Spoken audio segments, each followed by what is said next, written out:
What is up, everyone? Welcome back to the trading world. Today is August 26th, 2025. We're going to be reviewing the market in detail, covering all kinds of real trades you can take in the NASDAQ futures market. If you guys like that type of content, definitely consider subscribing, leaving a like, following me on X, and checking out my completely free Discord. The link to that is in my bio. Guys, I was so close to being up 3R on all my accounts, which, if you guys don't know, that would be like $600 for each of my funded accounts, which is like $5,000, right? And I misclicked.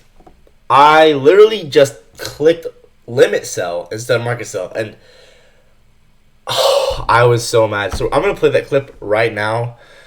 I do think that trade, if I had actually clicked the right button, would have been the trade of the day. I think that it was really, really nice. I'm going to go through exactly how I took it, what my thought process was, and why I took it when I did.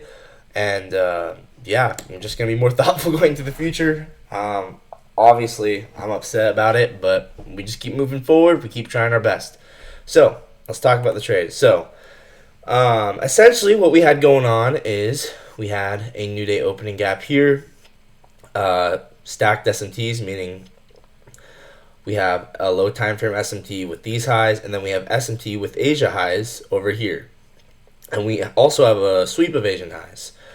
So, if you guys don't know all those things, I have videos on all those things. But Asia is a specific window of time where you want to look for a sweep of that time. So, we're going to play this clip right now. I'm going to show you guys what I was thinking.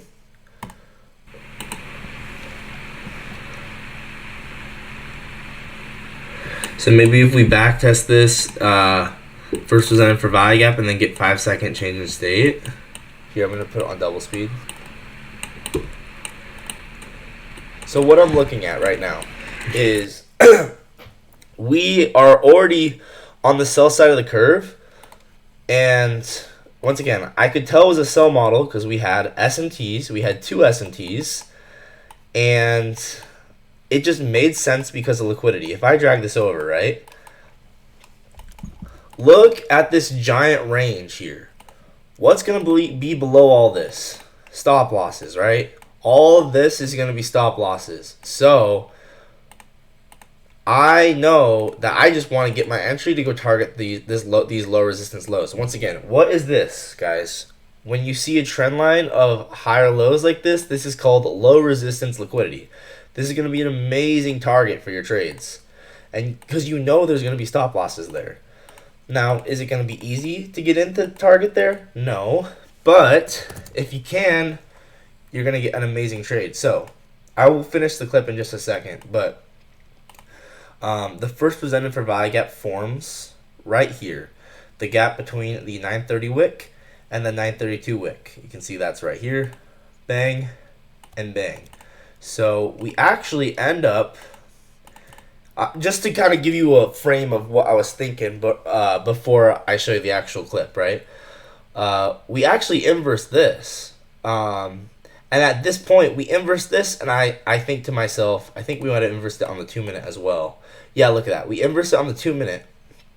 And because of that, right, I'm like, okay, on the lower time frame, this first presented for value gap is probably going to be support. So if you guys don't know by now, I haven't talked about it much, but I have another new model. It's called the first strike model. And basically you just align the first presented for value gap, which is a 1-minute key level, with its aligned time frame change state delivery, which is a 5-second change state delivery. And you can see that we're definitely in premium relative to our drawn liquidity here, right? So it's a good entry point. So dragging this over, right? We have that 1-minute first presented for value gap. We have amazing low resistance lows below. I mean, all of this was low resistance liquidity, and we sweep out this high into the first presented for value gap, and I say, okay, if we get 5-second change state delivery off of this first presented for value gap, I'm going to enter, because that is that model I created, the first strike model, right? 5-second chain stay delivery off of the first presented for value gap. So that is right here. And once again, when I enter on the close, a chain stay delivery close, I don't have my stop loss all the way at the high. Because I'm not anticipating us to retest. The whole point, if I was anticipating us to retest, I'd enter on a retest, right? But I'm not. I'm anticipating us to enter on a close and just go run liquidity right away. And so I would just target, this gap down here. This would be 2R. And then I might have left a runner for this low, and that would have been probably like 3R. So once again, 1 minute key level, 1 minute PD array, 5-second chain stay delivery. And yes, you can trade the 5-second. If you don't think that, you got to look at the charts and back test it for yourself, guys, because the 5-second, every time frame is fractal, right? If you just align the time frames and know the draw on liquidity, you can take lower time frame trades, especially when you're right about to run liquidity like this. When you're right about to go run all these low resistance lows here, it's very clear that we're going to go run them. So that's why I take this. So guys, let's watch this. That's what I'll do. Right, I'm waiting for us to back test this first presented for value gap, then get 5 second first presented for value gap, and then get 5-second change in state. This is actually kind of crazy. That's what I'll do. Right, I'm waiting for us to back test this first presented for value gap, then get 5-second change in state, and then I would enter off of that. I'll do 7. Okay, I just entered.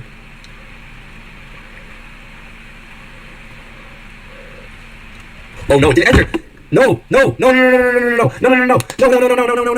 didn't enter! It didn't enter!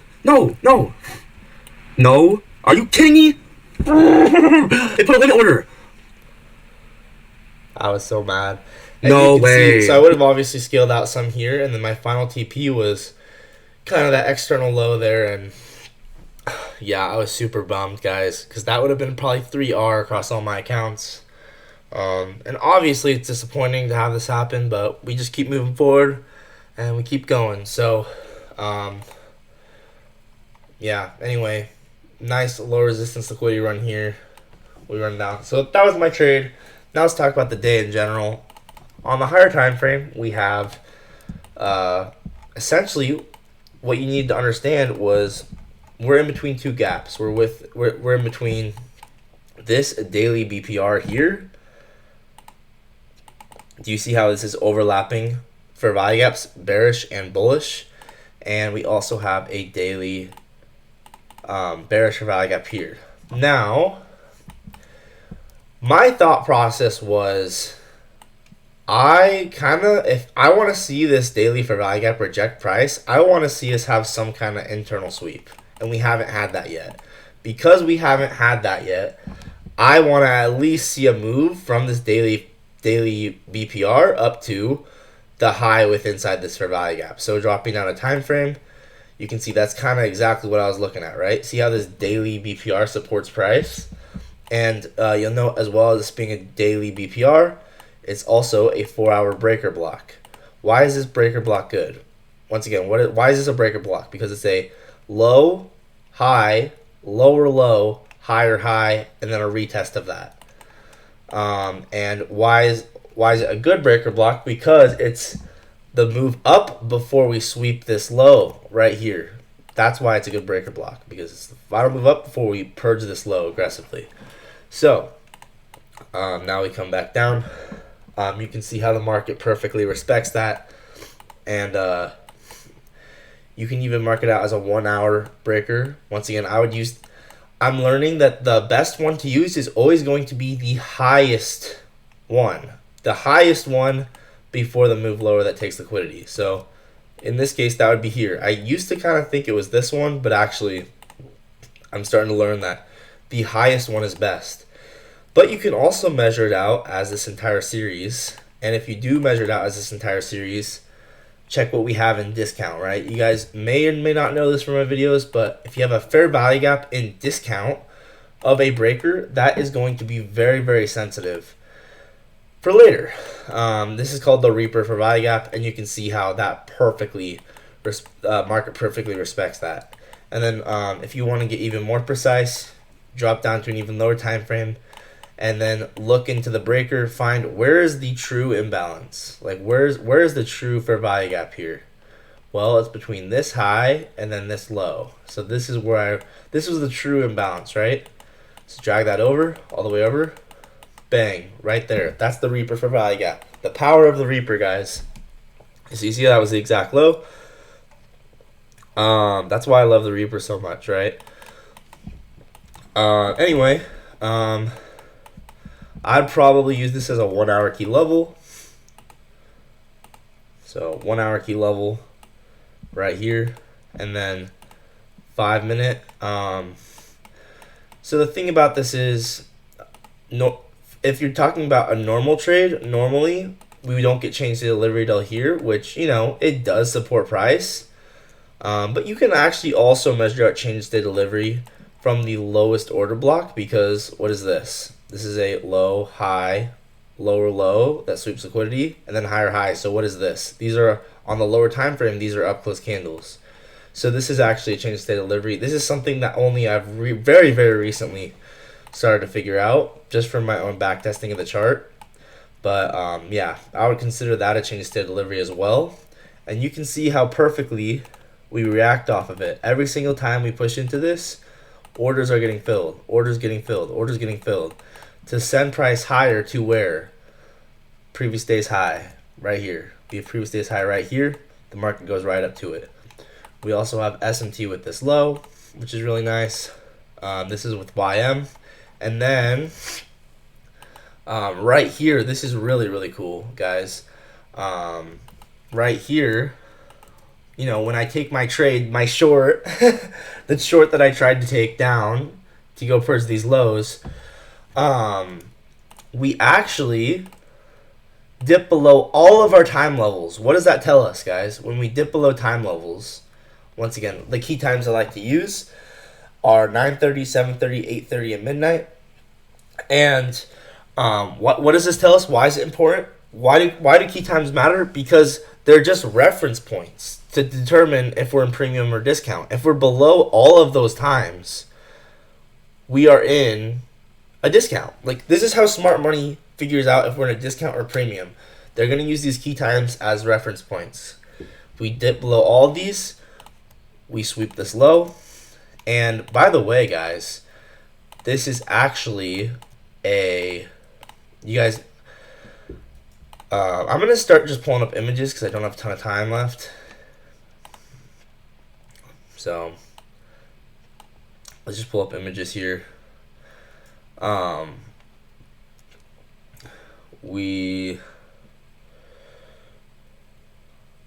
see here. Okay. So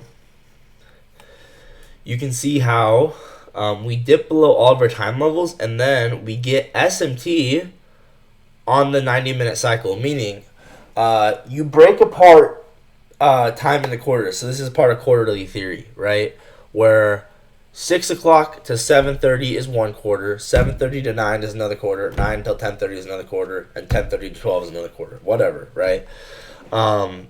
If there's a SMT between the lows of that quarter, it's a higher probability SMT. And so this was a SMT between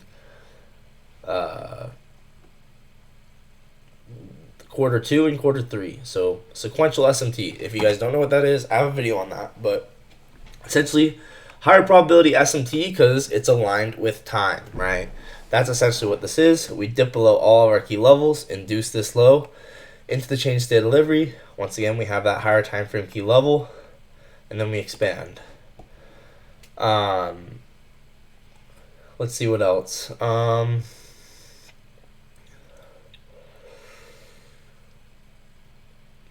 Let's see.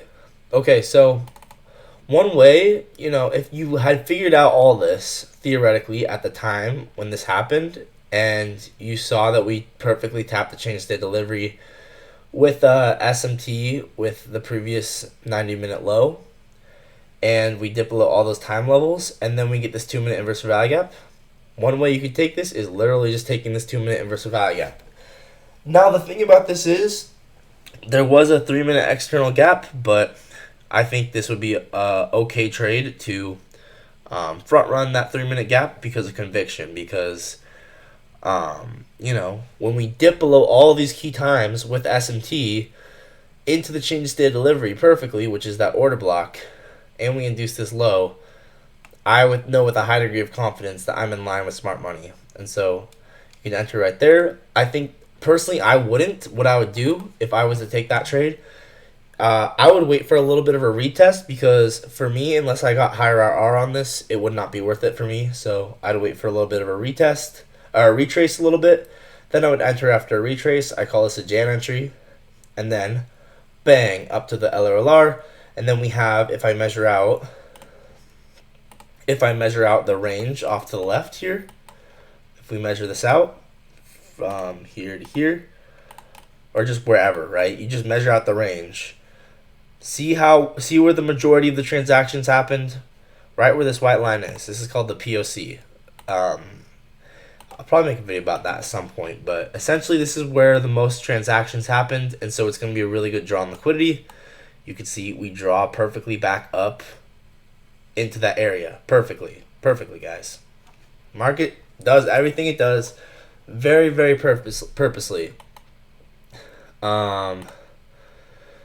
So yeah, once again, it was mainly just a giant buy model for the day.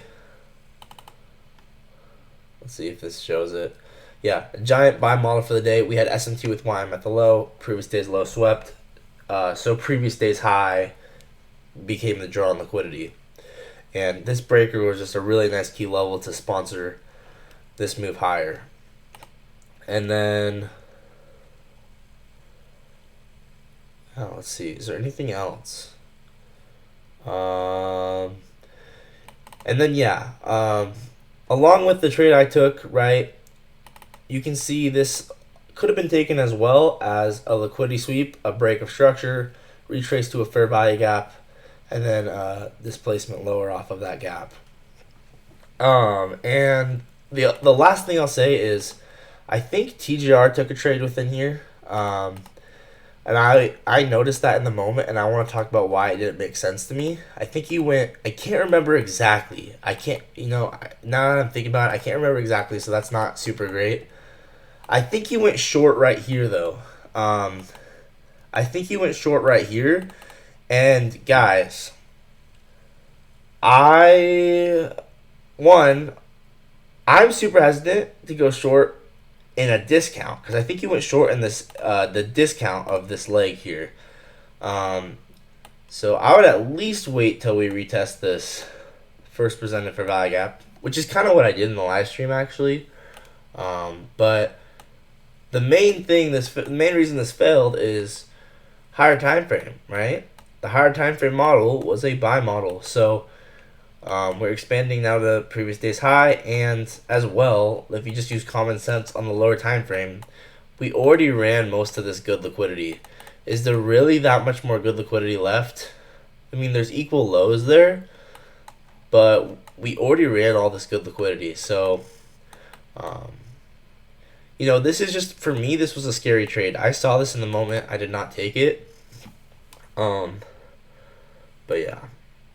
I did try to trade off of this first center for value gap, and it was mostly, I didn't even think it was valid, actually. I think what happened is I was just feeling, a ton of, after I took that trade, right, you kind of just start to, feel FOMO or whatever, right? But luckily it was only a half-size loss, so. But we live, we learn, and we move on. We keep going. And every day let's just keep learning. I'll see you guys in the next one. Peace out.